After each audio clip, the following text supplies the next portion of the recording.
Good morning दोस्तों।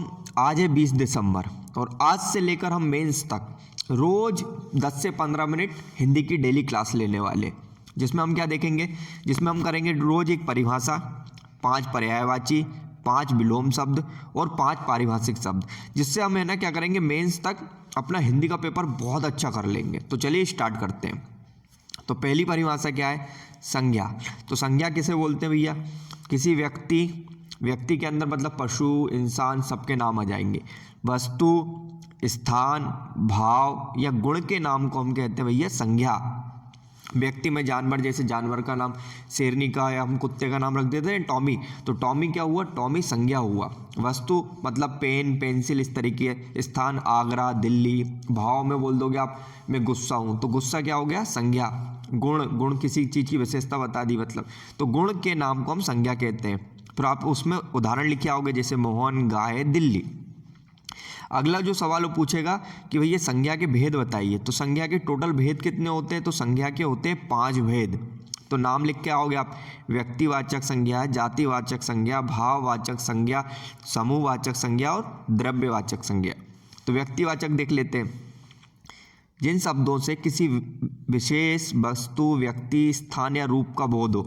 मतलब मैं जैसे ही कुछ बोलूँ और आपके दिमाग में उस बंदे का पिक्चर क्लियर हो जाए। जैसे मैं बोलूँगा नरेंद्र मोदी, तो नरेंद्र मोदी आपके मैं बोलते ही आपके दिमाग में एक पिक्चर आ जाएगी कि एक ही बंदा है नरेंद्र मोदी।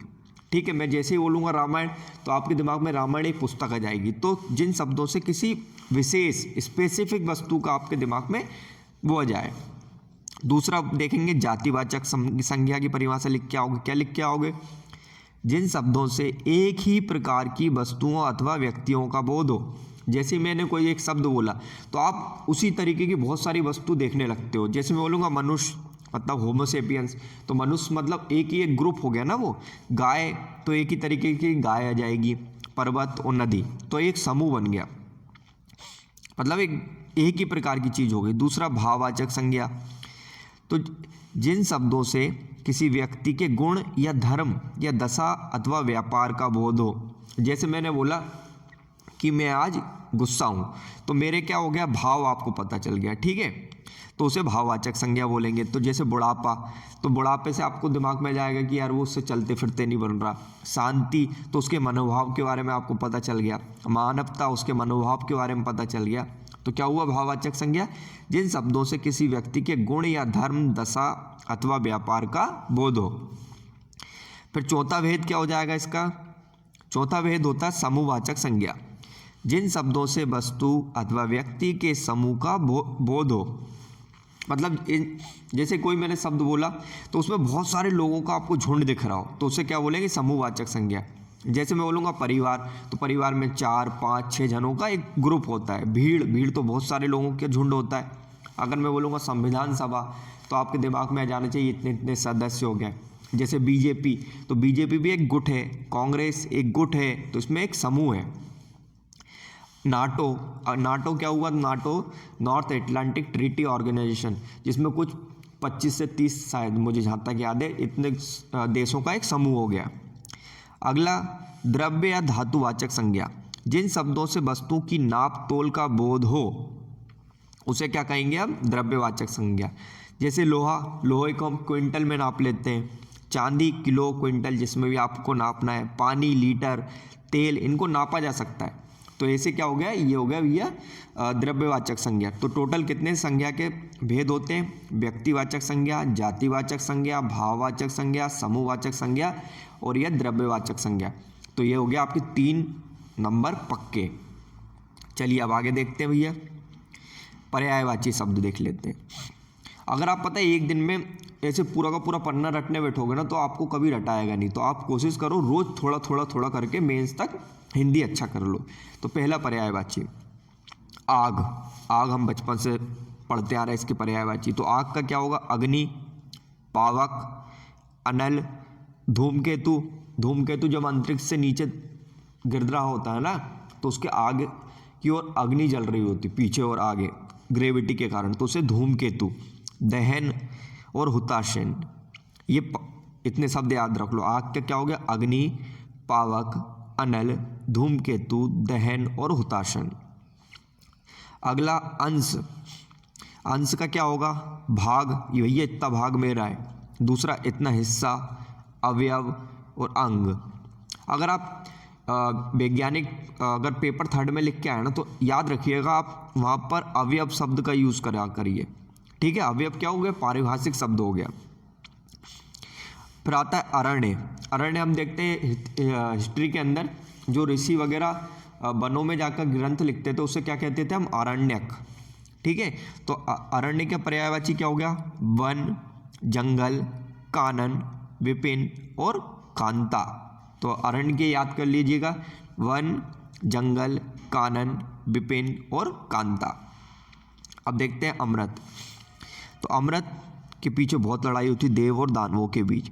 तो पीयूष, सुधा, सोम, सोम हम दारू को भी बोलते हैं, तो सोम, अमीय और अमी। तो याद रखना, सोम तो आपको याद रहेगा शराब से, सुधा और पीयूष। अगला देखते हैं घोड़ा, अश्व। अश्व क्या होगा, घोड़ा है, तुरंग, बाजी। शाहरुख खान की पिक्चर याद है जिसमें बोलता बाजीगर ओ बाजीगर, वो घोड़े पे बैठ कर करते हुए डांस करते हुए आता, तो क्या होगा, बाजीगर, बाजी और घोटक।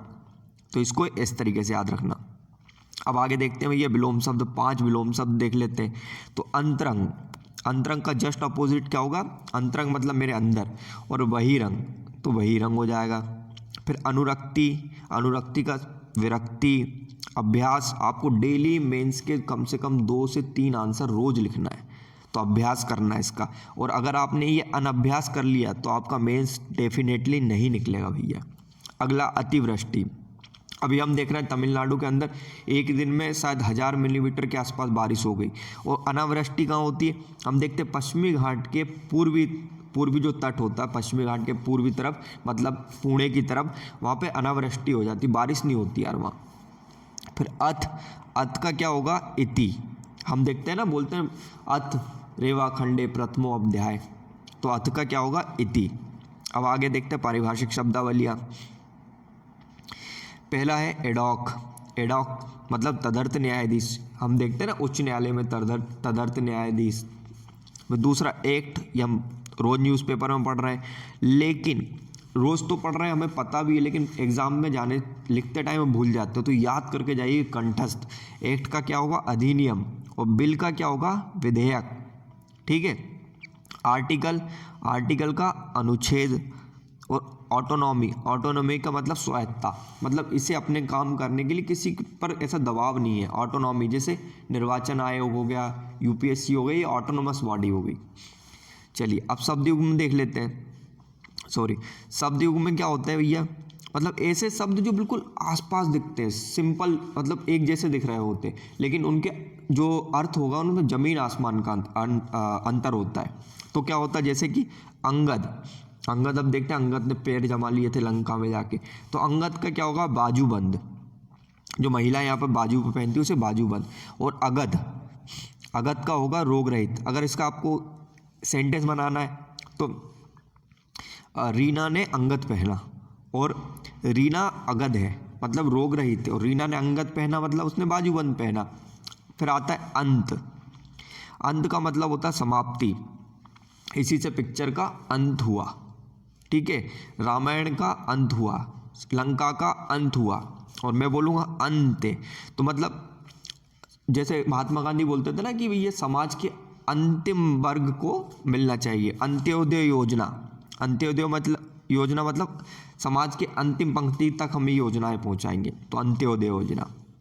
तो आज हमने भैया संज्ञा की परिभाषा, उसके भेद, पर्यायवाची शब्द, विलोम शब्द, पारिभाषिक शब्द और कुछ शब्द युग्म देख लिए। तो आज के लिए बस इतना ही। अगर वीडियो अच्छी लगी तो प्लीज़ यार भाई सब्सक्राइब करते हुए जाइएगा। Thank you very much.